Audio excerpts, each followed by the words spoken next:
નમસ્કાર વિદ્યાર્થી મિત્રો, છેલ્લા લેક્ચરની અંદર આપણે કોષ વિશેના ઘણી બધી ચર્ચાઓ કરેલી હતી, જેની અંદર કોષની શોધ વિશે આપણે કેટલીક વાત કરેલી હતી, જેમાં રોબર્ટ હુકની વાત કરેલી હતી, જેને સૌપ્રથમ નિર્જીવ કોષની રચના જોઈ. ત્યાર પછી રોબર્ટ બ્રાઉન આવ્યો હતો, માઇક્રોસ્કોપની શોધો થઈ, બરાબર. લ્યુવાન હોક હતો. આવા ઘણા બધા વૈજ્ઞાનિકોની વાત કરી, કોષની પાયાની સમજૂતી લઈ કે કોષવાદના મુદ્દા ઉપર આપણે આગળ વધ્યા હતા, જેની અંદર આપણે કોષવાદના બે મુદ્દા આપેલા હતા કે ભાઈ પહેલાં સ્લીડન એક વનસ્પતિ શાસ્ત્રી હતો અને સ્વોન છે એ એક બ્રિટિશ પ્રાણીશાસ્ત્રી હતો. આ બંને ભેગા મળી કોષવાદનો એક મુદ્દો આપ્યો હતો. એ મુદ્દાની અંદર એવું કીધું હતું કે ભાઈ કોઈ પણ સજીવ છે એ કોષ અને કોષની નિપજોના બનેલા હોય. તો કોષની નિપજો એટલે શું, થોડીક એની ચર્ચા કરી લઈએ આપણે કે ભાઈ કોષવાદ શું હતો, કેમ કે આઈએમપી વસ્તુ છે કોષવાદ. તો બે વૈજ્ઞાનિકો હતા, સ્લીડન અને સ્વોન. આ એક જર્મન વૈજ્ઞાનિક હતો, આ પણ યાદ રાખવું પડશે આપણે. અને આ છે એ બ્રિટિશ વૈજ્ઞાનિક હતો.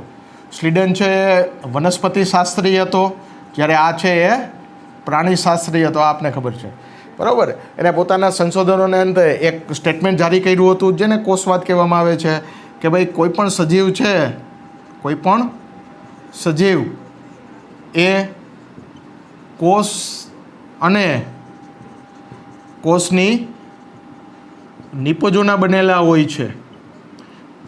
કેટલાક વિદ્યાર્થીઓએ પ્રશ્ન પૂછેલો હતો કે સાહેબ આ કોષની નિપજો એટલે શું? એટલે કોષમાંથી કોઈ વસ્તુ બનાવવાની વાત નથી કરતા આપણે. આપને ખબર છે ને, કોષો ભેગા થઈને પેશી બને, પેશીઓના સંયોજનથી અંગો બને છે, અંગોથી અંગતંત્રો બને છે. આપણે સમજી ગયા હતા, અંગતંત્રોથી આખું શરીર બની જતું હોય. તો આ બધી નિપજો અને કોષથી જ બનેલું છે. આ પેશી કોષમાંથી જ બની છે, અંગો છે કોષના જ બનેલા છે, અંગતંત્રો છે કોષનું જ બનેલું છે. એટલે કાં તો જો એક કોષી સજીવ હોય તો એ કોષનો બનેલો હોય છે, બહુકોષી સજીવ હોય તો એ કોષની નિપજોનો બનેલો એટલે કે પેશીનો બનેલો છે, અંગનો બનેલો છે, અંગતંત્રનો બનેલો છે, કોઈ પણનો બનેલો હોઈ શકે છે, બરાબર. તો કોઈ પણ સજીવ કોષ અથવા તો કોષની નિપજોનો બનેલો હોઈ શકે છે. પણ આ વાદની એક મર્યાદા પણ આપણે સમજી ગયા હતા કે આ વાદ આપણે નવો બનતો કોષ, નવો કોષ કેવી રીતે બને છે એ સમજાવવા માટે અસમર્થ હતો. એ આપણે સમજાવી શક્યો નહીં. એ સમજાવવા માટે એક બીજો વૈજ્ઞાનિક આવ્યો હતો, રુડોલ્ફ વિર્સોવે. આ રુડોલ્ફ વિર્સોવે આપણે સમજાવી દીધું કે કોઈ પણ નવો બનતો કોષ છે એ પૂર્વ અસ્તિત્વ ધરાવતા કોષમાંથી જ બને છે. શું કહું છું? પૂર્વ અસ્તિત્વ ધરાવતા કોષમાંથી જ નવા કોષનું સર્જન થાય છે, અથવા પૂર્વ અસ્તિત્વ ધરાવતા કોષમાંથી જ બીજો કોષ બને છે, એવું એને સ્ટેટમેન્ટ આપી દીધું. તો વિર્સોવે આ સ્ટેટમેન્ટ આપી અને આખો કોષવાદ છે એનું અંતિમ સ્વરૂપ આપી દીધું હતું કે પૂર્વ અસ્તિત્વ ધરાવતા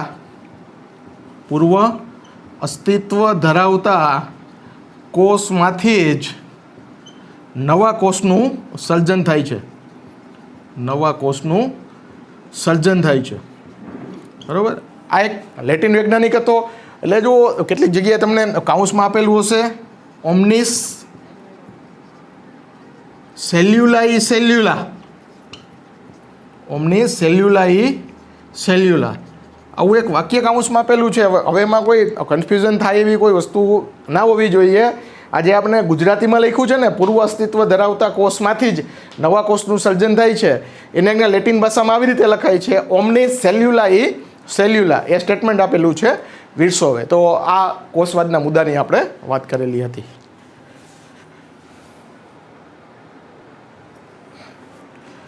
હવે આપણે વાત કરવાના છીએ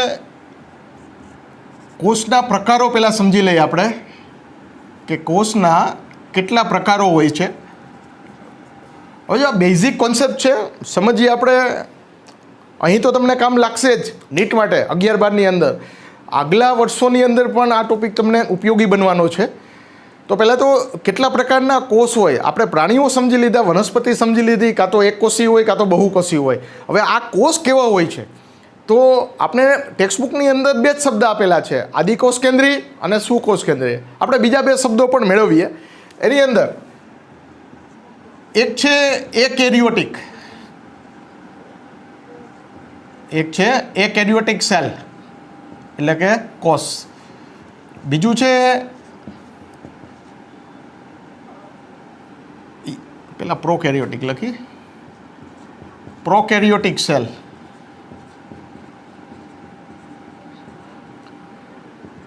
ત્રીજું યુકેરિયોટિક સેલ.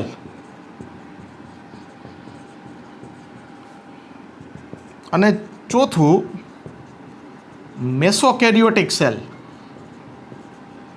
બરાબર. આ 4 પ્રકારના સેલ આપણે 11મા 12મા ધોરણની અંદર અને આગળ બધે ઉપયોગી બનતા હોય. એટલે કે જો આપણે કોષનું વર્ગીકરણ કરીએ તો આ 4 વસ્તુ: એકેરિયોટિક, પ્રોકેરિયોટિક, યુકેરિયોટિક અને મેસોકેરિયોટિક. એકેરિયોટિકની અંદર, એકેરિયોટિક એટલે કેવા સેલ કે જેની અંદર કોષ કેન્દ્ર જ ના હોય, કોષ કેન્દ્ર વગરના. બરાબર. કેવા કોષની વાત છે? કોષ કેન્દ્ર વગરના કોઈ કોષ હોય તો એને શું કહેવાનું છે? એકેરિયોટિક સેલ. બરાબર. પહેલી વસ્તુ યાદ રાખીએ આપણે. બરાબર.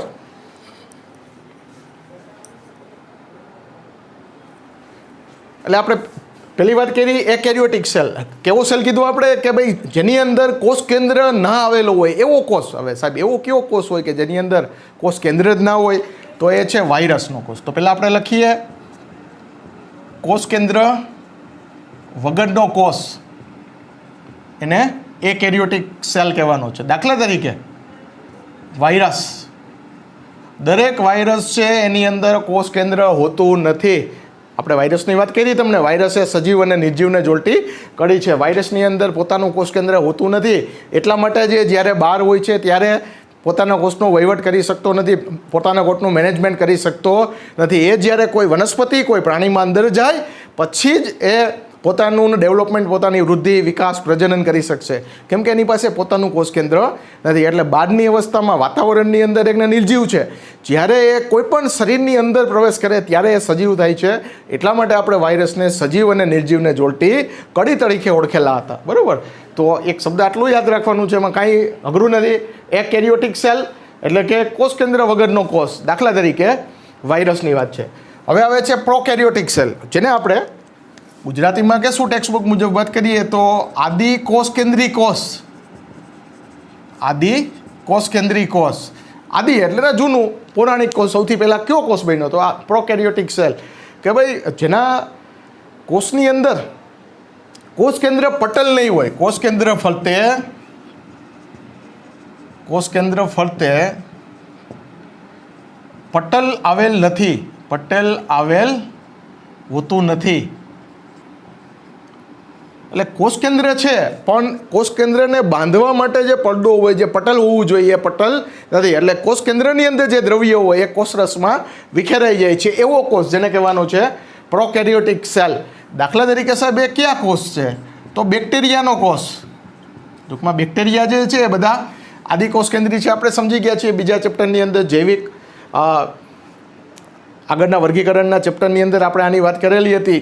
રોબર્ટ વિટેકરનું જે વર્ગીકરણ સમજેલા હતા એની અંદર આપણે આ આદિકોષ કેન્દ્રીની વાત કરી દીધેલી છે. બેક્ટેરિયા છે, ત્યાર પછી છે નીલહરિત લીલ, જેને સાયનોબેક્ટેરિયા પણ કહેવાય. આ બધી માહિતી છે એ યાદ રાખવી હિતાવ છે.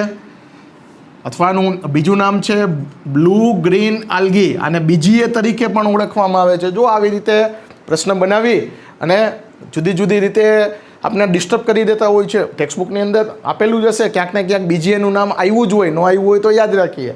બીજી એટલે બ્લુ ગ્રીન આલ્ગી. બરાબર. આપણે કહીએ છીએ ને નીલહરિત લીલ. બરાબર. બી એટલે બ્લુ, નીલો રંગ. જી એટલે ગ્રીન, હરિત. એ આલ્ગી એટલે લીલ. તો બીજીએ પણ કહેવામાં આવે છે, સાયનોબેક્ટેરિયા કહે તો એ જ છે, બધું એક જ છે. એ બધા આદિકોષ કેન્દ્રી છે. એની વિશેષતા, આખો પ્રશ્ન જ સમજવાનો છે આપણે. અત્યારે આપણે બેઝિક વાત કરીએ છીએ. આદિકોષ કેન્દ્રીનો આખો એક મોટો પેરેગ્રાફ આપેલો છે, સમજીએ. ત્યાર પછી આવે છે યુકેરિયોટિક સેલ, કે જેની અંદર કોષ કેન્દ્ર તો છે જ, કોષ કેન્દ્રની ફરતે પટલની હાજરી. બેવડી દિવાલવાળું પટલ, બેવડી દિવાલવાળું પટલ હાજર. આ પટલ એટલે હું કોષ કેન્દ્ર પટલની વાત કરું છું. કોષ કેન્દ્રની ફરતે કોષ કેન્દ્ર પટલ હાજર, એ પણ પાછું ડબલ દિવાલવાળું, વધારે રક્ષણાત્મક. તો આવા બધા કોષને આપણે કહેવાના છીએ પ્રોકેરિયોટિક સેલ. દાખલા તરીકે બધા જ વિકસિત પ્રાણીઓ, બરાબર, બધા જ વિકસિત પ્રાણીઓ, બધી જ વિકસિત અથવા તો વનસ્પતિઓ બધા જ પ્રાણીઓ, બધી જ વનસ્પતિ છે એ યુકેરિયોટિક સેલની અંદર આવશે. હવે એક વસ્તુમાં જો ભૂલ ન કરતા, અહીંયા આપણે નીલહરિત લીલ શબ્દ આવ્યો છે એટલે તમને મગજમાં એવું ફિટ ના થવું જોઈએ કે બધી લીલ છે એ પ્રોકેરિયોટિક જ છે. એવું નથી. એક કોષી જે લીલ હશે એમાંય પાછી બે જગ્યા છે. નીલહરિત લીલને જ તમારે ક્યાં મૂકવાની છે? પ્રોકેરિયોટિક સેલની અંદર મૂકવાની છે. જ્યારે એના સિવાયની જે સુવિકસિત લીલ છે બધી જ, બરાબર, આ સુવિકસિત બધી લીલને, દાખલા તરીકે આપણે ઘણી બધી લીલની વાત કરેલી હતી, સ્પાઇરોગાયલા છે, બેટ્રોકોસ્પર્મમ છે, બરાબર, ઓસિલેટોરિયા છે, ઘણી બધી લીલની વાત કરેલી હતી. આ બધી લીલ ક્યાં આવશે? યુકેરિયોટિક સેલની અંદર આવશે, બરાબર. એટલે જો અહીંયા ભૂલ થઈ જાય છે ને નીટની અંદર, તો આવી નાની નાની બાબતોથી જ, બરાબર, અસર પડતી હોય છે. બધાને યાદ બધું રહી જતું હોય છે, પણ આપણે વ્યવસ્થિત રીતે વાંચીએ, વ્યવસ્થિત રીતે નોટ ડાઉન કરેલું હોય, બરાબર. અને બેઝિક કોન્સેપ્ટ તમને ખબર હશે એટલે નીટની અંદર 600 કે ને 650 માર્ક લેવા, 700 માર્ક લેવા અઘરા હોતા નથી. તમે જોવો છો કે હમણાં 2 દિવસ પહેલાં નીટનું રિઝલ્ટ આવ્યું જ છે. આપણું પણ નીટનું રિઝલ્ટ પણ બહુ સારું આવ્યું છે, તમને ખ્યાલ જ છે. આપણી એક અને દીકરી, બરાબર, જોશીપુરા કન્યા છાત્રાલયની અંદર એક દીકરી એને 611 માર્ક્સ મેળવેલા છે. 611 માર્ક કહું છું હું તમને. કેટલા? 6,611 માર્ક આવ્યા છે. તો એના વિડીયો પણ આપણે બનાવીને તમને એની ટિપ્સ આપશું કે ભાઈ કેવી રીતે આટલા માર્ક મેળવી શકાય, શું તૈયારી કરવી પડે. પણ હું તમને વારંવાર કહેતા આવું છું, બીજા શિક્ષકો પણ તમને વાત કરતા હોય કે ને કેવી રીતે, કયા વિષયમાં કેવી રીતે વાંચવું, શું કરવું. તો દરેક ટોપિકમાં કંઈક એવી ખાસિયતો હોય છે. મેં તમને કીધું, કોઈ ટોપિકની અંદર કોઈ વિશેષતા હોય છે, એક ટોપિકનો બીજા ટોપિક સાથેનો કોઈ સંબંધ હોય છે. આ બધી વસ્તુ તમને ઓવરઓલ છેલ્લે કામ લાગતી હોય છે. પથ લાંબો છે આપણો, બરાબર, લાંબી મહેનત કરવાની છે ને, ઘણા સમય સુધી મહેનત કરવાની છે અને કન્ટિન્યુ મહેનત કરવાની છે. રિવિઝનનું ખૂબ મહત્ત્વ છે, યાદશક્તિનું પણ એટલું જ મહત્ત્વનું છે, કેમ કે કેટલીક વસ્તુ તમારે ફરજિયાત યાદ રાખવાની હોય છે. જેટલું સમજવાનું છે એ સમજો, લખવાની પ્રેક્ટિસ રાખો, વધુમાં વધુ MCQ સોલ્વ કરવાનો પ્રયત્ન કરીએ. આ બધી વસ્તુ તમે ભેગી કરો. ટેસ્ટ ભરો છો, ઈમાનદારીથી કરો, ડે ટુ ડેનું કામ કરો, રોજે રોજનું કામ કરવાની તૈયારી રાખો. રોજ તમે, હું એમ કહું છું, જે 11મા ધોરણની અંદર ભણે છે આજે, તો ભાઈ આજના દિવસથી જ તમારે રોજની 12-13 કલાકની મહેનત હોવી જોઈએ. જો તમે ડૉક્ટર બનવાનું સપનું રાખતા હોય તો તમારે 12 થી 14 કલાકની મહેનત કરવાની તૈયારી હોય તો તમે ડૉક્ટર બનવાને માટે હકદાર છો. બાકી તમે એમ કહો કે 2-4 કલાકની તૈયારીમાં તમે જો નીટ ક્રેક કરી શકો, નીટમાં માર્ક આવશે તમને 400-450 માર્ક, પણ એટલા માર્કે આપણા પપ્પાને બહુ મોટી ફી ભરવી પડશે. અત્યારે તમને ખબર હોય MBBSની ફી 40-45 લાખ રૂપિયા ફી છે 5 વર્ષની, ક્યાંય 70 લાખ છે, ક્યાંય 75 લાખ રૂપિયા, ક્યાંય 1-8 કરોડ રૂપિયા જેવું આખું પેકેજ હોય છે. તો એના કરતાં તમે 550, 600 કે 650 માર્ક લઈ લો, તમને ગવર્મેન્ટની અંદર મેડિકલમાં મળી જાય. તો આ લોકો બીજું કાંઈ નથી કરતા કે રેગ્યુલર પહેલા દિવસથી માંડી અને છેલ્લા દિવસ સુધી રોજની 10-12 કલાકની એવરેજ મહેનત એ લોકો કરતા હોય છે. એટલે એમાં મહેનતમાં એવું નથી કે તું 12 કલાક સતત વાંચ્યા રાખવાનું, એમાં તમારું હોમવર્ક પણ આવી જાય, કોચિંગ પણ આવી જાય છે. તો 8 કલાકનું રીડિંગ અને 4 કલાકની લખવાની અલગ પ્રેક્ટિસ. તો એવરેજ તમારું 8 થી 9 કલાકનું રીડિંગ અત્યારથી હોવું જોઈએ. આગલું જે હાલી ગયું છે એને પણ રિવિઝનમાં કેમ સમાવવું એ પણ એક જોવાની વસ્તુ છે. તો આવા જ બધા પ્રશ્ન છે. મેં તમને પેપર પણ મોકલાવેલું હતું, નીટનું પેપર. તો તમે જુઓ છો એમાંના કેવા પ્રશ્ન હોય છે. એટલે નીટ કોઈ એવી અઘરી પરીક્ષા હોતી નથી. આવી બધીને તૈયારી કરતા જાઓ, લખતા જાઓ, શોર્ટ નોટ બનાવતા જાઓ, બરાબર. આપણી પાસે મેં તમને કીધું જ આગળ, ચેપ્ટર હાલી ગયું હોય તો એની શોર્ટ નોટ હોવી જોઈએ. શોર્ટ નોટ કહું છું, લોંગ બુક નથી કહેતો. પાકી નોટની વાત અલગ છે, શોર્ટ નોટ અલગ છે, બરાબર, જે તમને રિવિઝનની અંદર ઉપયોગી બનતી હોય છે. તો એકેરિયોટિક, પ્રોકેરિયોટિક, યુકેરિયોટિક, હવે આવે છે મેસોકેરિયોટિક. હજી આની અંદર સહેજ આપણે આગળ વધીએ તો અહીંયા આપણે બેવડી દિવાલવાળા પટલની વાત કરી. તો ભાઈ બેવડી દિવાલવાળું પટલ એટલે શું? તો ભાઈ આપણે આમ ખબર છે કે આ આખો કોષ હોય, એની અંદર વચ્ચેની બાજુએ કોષ કેન્દ્ર આવેલું હોય, બરાબર. કોષ કેન્દ્રનું રક્ષણ કરવા માટે, બરાબર, એની ફરતે કોષ કેન્દ્ર પટલ આવેલું હોય, બરાબર. આ તમને વાત કરી ને બેવડી દિવાલવાળું પટલ, વચ્ચે જગ્યા હશે કેમ કે કેટલાક ઘટકોને સીધું બહાર આવવાનું થશે. આવું એક કોષ કેન્દ્ર હોય છે. અંદર એક જગ્યાએ કોષ કેન્દ્રિકાની પણ હાજરી હોય છે. કોષ જો કે આની અંદર જ હશે, એને આપણે આમાં જ દેખાડી દઈ. કોષ કેન્દ્રની અંદર એક જગ્યાએ કોષ કેન્દ્રિકાની હાજરી, બરાબર, સૌથી અગત્યની વસ્તુ. એ ઉપરાંત કોષ કેન્દ્રની અંદર આનુવંશિક દ્રવ્ય આવેલું હોય છે, આવું ગૂંચળાવાળું કંઈક વસ્તુ તમને કોષમાં દેખાતી હોય છે. આ છે ડીએનએ, બરાબર, આનું નામ પણ આપણે સાંભળશું જૈવિક અણુઓનું ચેપ્ટરની અંદરના. ડીએનએ શું છે? ડીએનએ એટલે ડીઓક્સી રિબો ન્યુક્લિક એસિડ, આપણું આનુવંશિક દ્રવ્ય. આનુવંશિક દ્રવ્ય એટલે શું? કે આપણા લક્ષણો આપણા માતા પિતા જેવા હોય છે. ચકલીના ઈંડામાંથી ચકલીનું જ બચ્ચું બહાર નીકળે છે, કાગડાના ઈંડામાંથી કાગડાનું જ બચ્ચું બહાર નીકળે છે. આપણી લંબાઈ છે આપણા મમ્મી પપ્પા જેવી, દાદા દાદી જેવી, નાના નાની જેવી જ હોય છે. ઘણા બધા લક્ષણો આપણા મમ્મી પપ્પાને મળતા હોય છે. એના પાછળનું કારણ શું છે? તો આનુવંશિક દ્રવ્યનો જથ્થો, કે આપણે કેટલુંક આનુવંશિક દ્રવ્યનો એટલે કે આપણા ડીએનએ આપણા માતા પિતાના ડીએનએને મળતા આવતા હોય છે, બરાબર. એટલે આનુવંશિક દ્રવ્ય છે એક પેઢીમાંથી બીજી પેઢીમાં, બીજીમાંથી ત્રીજી પેઢીમાં કેરી ફોરવર્ડ થતું હોય છે. એટલે ઉત્તરોત્તર લક્ષણો છે આપણા માતા પિતા જેવા હોય છે. તો આની અંદર ડીએનએ આવેલું હોય છે. આપણે સુકોષ કેન્દ્રી કોષની વાત કરીએ છીએ, અને આપણે ગુજરાતીમાં કહેવું હોય તો કે સુકોષ કેન્દ્રી કોષ, બરાબર. તો આ સુકોષ કેન્દ્રી કોષની વાત છે. એની અંદર આ કોષ છે આખો, આ કોષ કેન્દ્ર, એની અંદર કોષ કેન્દ્રિકા છે, ડીએનએ છે. ડીએનએ સાથે ત્યાં હિસ્ટોન પ્રોટીન પણ આવેલું હોય છે, એની ખાસિયત છે, બરાબર. ડીએનએ સાથે હિસ્ટોન પ્રોટીન પણ આવેલું હોય છે, જે એનું પેકેજિંગ કરવાનું કામ કરશે. 12મા ધોરણની અંદર બહુ ડિટેલથી આપણે વસ્તુ સમજશું. તો આ જે કોષ છે એ કયા કોષની વાત કરેલી છે આપણે? સુકોષ કેન્દ્રી કોષ.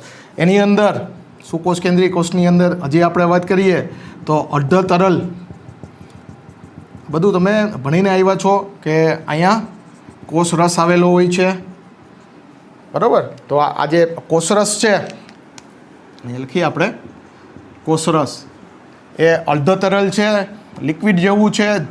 લિક્વિડ કરતાં ખરેખર જેલી જેવું કહી શકીએ આપણે, બરાબર. જેલી જેવી વસ્તુ છે.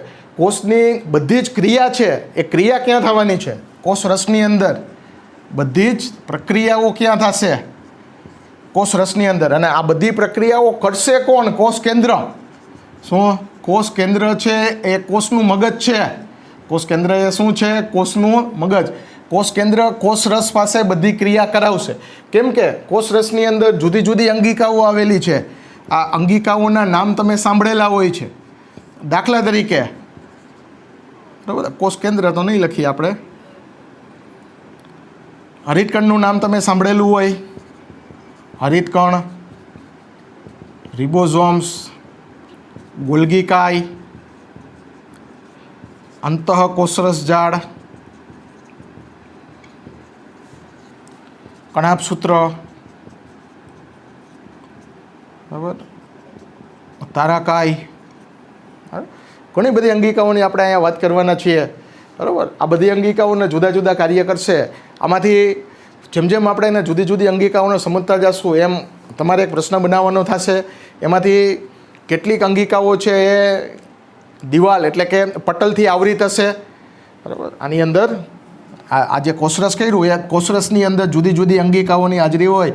દાખલા તરીકે આપણે કણાભસૂત્ર કરીએ તો આવા કેટલાક કણાભસૂત્ર આવેલા હોય. આપણે કણાભસૂત્રને કોષનું પાવર હાઉસ કહેતા, કેમ કે એટીપીનું નિર્માણ ક્યાં થવાનું છે? આ કણાભસૂત્રની અંદર થવાનું છે, બરાબર. જે પ્રક્રિયાઓ આપણે સમજવાના છીએ આગળ. તો આ કણાભસૂત્ર છે એ પટલમય અંગિકા છે, પટલની હાજરી છે એની અંદર. તો આપણે 8 કે 10 અંગિકાઓ ભણીએ તો એમાંથી તમારે શું અલગ તારવવાનું છે કે કઈ અંગિકા પટલ વિહીન છે, કઈ અંગિકામાં પટલમય તંત્ર નથી, અને કઈ અંગિકામાં પટલ હાજર છે, એને તમારે મેળવવાનું છે. જેમ જેમ આપણે સમજતા જશું એમ આપણે ખબર પડતી જશે. દાખલા તરીકે હરિતકણ છે પટલમય અંગિકા છે, ગોલ્ગી કાય છે પટલમય અંગિકા છે, અંતઃકોષ રસજાળ પટલમય છે, કણાભસૂત્ર પટલમય છે, બરાબર. તારાકાયને આપણે બાદ કરી નાખીએ કેમ કે પ્રાણીકોષની અંદર આવશે, કેમ કે વનસ્પતિ કોષ અને પ્રાણીકોષનો તફાવત. રિબોઝોમ આવશે, એ રિબોઝોમ પટલમય અંગિકા નથી, પટલ વિહીન અંગિકા છે. તો આ બધું જેમ જેમ તમે સમજતા જશો તેમ આ બધું યાદ રહેતું જશે. એના અલગ અલગ મુદ્દા બનાવવા પડશે. શોર્ટ નોટ રાખજો તમે તૈયાર. તો આજે આખી વાત કરી આપણે વિકસિત સુવિકસિત તમારા મારા કોષની વાત કરેલી છે. પછી એમના તફાવતના મુદ્દા આપણે સમજશું અલગ, કે વનસ્પતિ કોષમાં કેટલોક તફાવત છે, પ્રાણી કોષમાં કેટલોક તફાવત છે. તો આ પેલા યુકેરિયોટિક સેલ, પછી એ વનસ્પતિનો હોય કે પ્રાણીનો હોય, એની અંદર આવી વસ્તુ કોષ કેન્દ્રમાં તફાવત જોવા મળશે. એના કોષ કેન્દ્રમાં શું છે? ડીએનએ અને હિસ્ટોન પ્રોટીન. જ્યારે આના કોષની અંદર શું હશે? આના કોષ અને આ કોષ કેન્દ્રની અંદર શું ફેર હશે? તો બેક્ટેરિયાનો આ જે કોષ છે દાખલા તરીકે આ બેક્ટેરિયાનો કોષ છે તો અહીંયા કેમ આ ડીએનએને એકને એક જગ્યાએ જાળવી રાખવામાં આ કોષકેન્દ્ર પટલની હાજરી હતી. ઓની અંદર એક કોષકેન્દ્ર પટલ હાજર હશે નહીં, એટલે કોષકેન્દ્ર પટલ હાજર ન હોય એટલે શું થાય, એ બધું દ્રવ્ય છે એ આમ છૂટું પડી જશે. ક્યાં ને છૂટું પડી જશે, કોષ રસમાં ભેળવાઈ જશે, એટલે આપણને ખબર નહીં પડે, કોઈ એક જગ્યાએ સ્પષ્ટ નહીં હોય.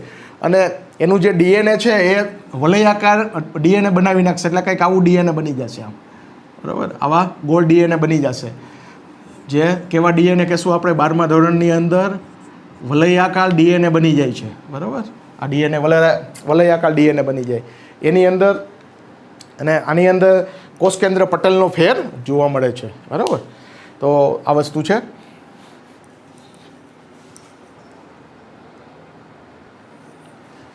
બરાબર. તો આ વાત હતી યુકેરિયોટિક સેલ, પ્રોકેરિયોટિક સેલના કોષકેન્દ્રની અંદર જેના તફાવત જોવા મળે છે. અને છેલ્લી વાત મેસોકેરિયોટિક સેલ.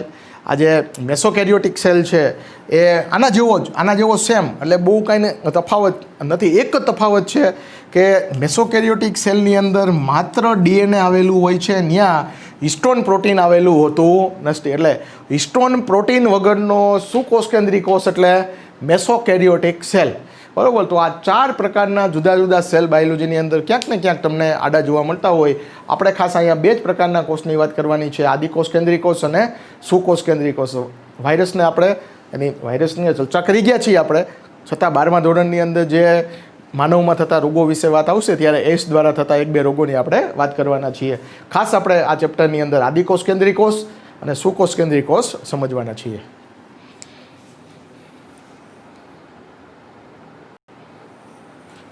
ચાલો હવે આપણે સમજી તો ગયા કોષના 4 પ્રકારો.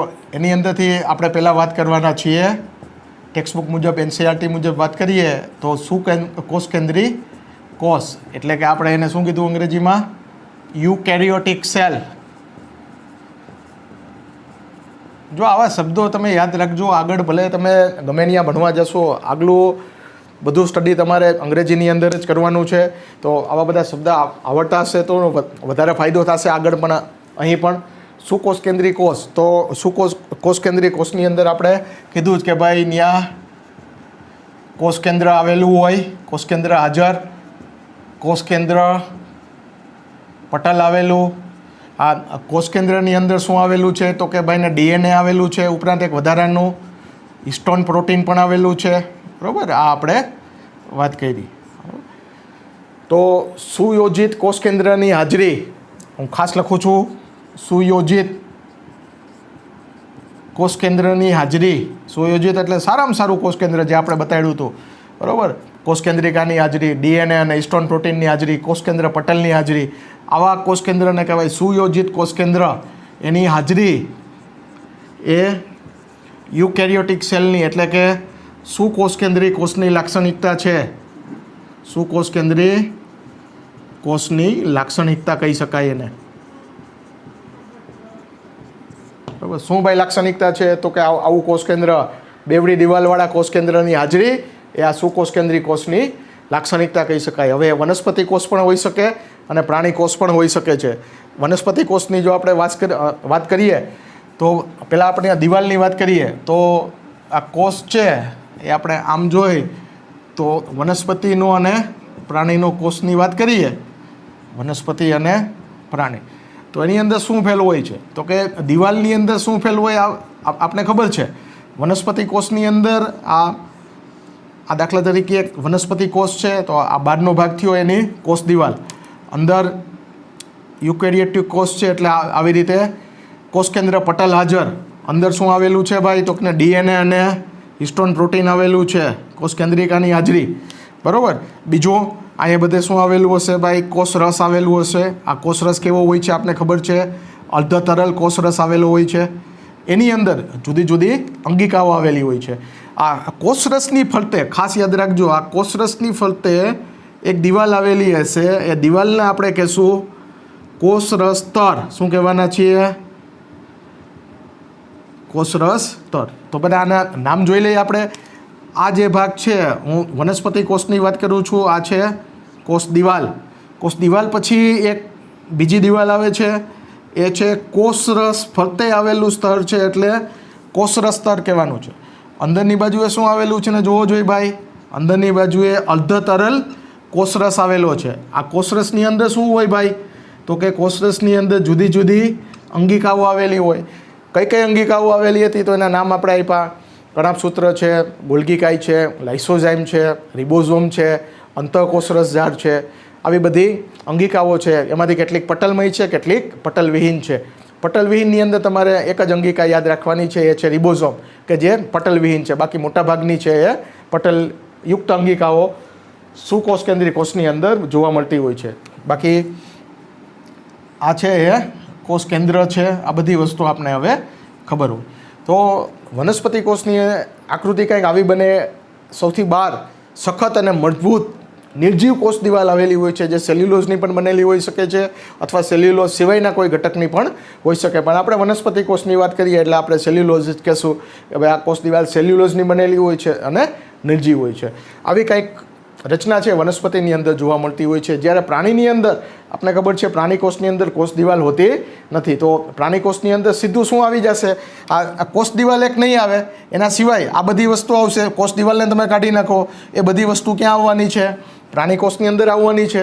એટલે જુઓ, આપણો ગાલનો કોષ લઈ લ્યો તમે, કેમ કે તમે પ્રાઇમરીની અંદર કદાચ બાયોલોજીના શિક્ષક કોઈ હોય અને એને શોખ હોય તો માઇક્રોસ્કોપની અંદર તમે પ્રેક્ટિકલ લેબની અંદર ગાલનો કોષ દેખાડ્યો હોય, વનસ્પતિ કોષની અંદર ડુંગળીનો કોષ દેખાડેલો હોય, અથવા કોઈ મૂળની રચના દેખાડેલી હોય, મૂળનો છેદ લઈને તમને બતાડેલો હોય. આપણે તો પ્રેક્ટિકલની અંદર 11મા ધોરણની અંદર આવે જ છે કોષની રચના જોવાની, કણાભસૂત્રના પ્રેક્ટિકલ, ઘણા બધા પ્રેક્ટિકલ્સ આવે છે. પણ અત્યારે આપણે પ્રેક્ટિકલ કરવા માટે સક્ષમ નથી. એટલે આવી વસ્તુ યાદ રાખી શકીએ કે વનસ્પતિ કોષમાં કોષ દિવાલ હોય છે, પ્રાણી કોષમાં કોષ દિવાલ હોતી નથી. એ સિવાયના ઘણા બધા તફાવત જોવા મળે છે. દાખલા તરીકે વનસ્પતિની અંદર હરિતકણની હાજરી હોય છે, પ્રાણીની અંદર હરિતકણની ગેરહાજરી હોય છે. તો પ્રાણી કોષની અંદર તારા કેન્દ્ર હાજર હોય છે. આ એક વધારાની વસ્તુ છે કે જે વનસ્પતિ કોષમાં નથી હોતી. તારા કેન્દ્ર હાજર હોય છે, વનસ્પતિ કોષમાં તારા કેન્દ્ર ગેરહાજર હોય છે. તો અહીંયા શું હાજર હોય છે ભાઈ, વધારાનું હરિતકણ હાજર હોય છે. બાકી લગભગ મોટાભાગની વસ્તુ વનસ્પતિ કોષમાં હોય એ બધા પ્રાણી કોષમાં હોવાની છે. આવા 2-3 મુદ્દા છે એ ખૂબ અગત્યના હોય છે. બીજો મુદ્દો જો કહું તમને તો રસધાની છે એ ખૂબ મોટી હશે. રસધાની ખૂબ મોટી ક્યાં, વનસ્પતિ કોષમાં. પ્રાણી કોષની અંદર રસધાની ગેરહાજર હોય અને હોય તો ખૂબ નાની. મોટે ભાગે તો પ્રાણી કોષની અંદર રસધાની હોતી નથી, પણ જો હોય તો એ ખૂબ નાની. તો આવા કેટલાક તફાવતના મુદ્દા પણ આ ચેપ્ટર પૂરું થશે એટલે વનસ્પતિ કોષ અને પ્રાણી કોષના કેટલાક તફાવતના મુદ્દા પણ મળશે. પ્રાઇમરીની અંદર, હાઈસ્કૂલની અંદર આ બધા મુદ્દા તમે શીખીને જ આવ્યા હોય છે. અહીંયા આપણે ડિટેલથી એની ચર્ચા કરવાના છીએ, બરાબર. તો આ વાત થઈ સુકોષ કેન્દ્રી કોષની.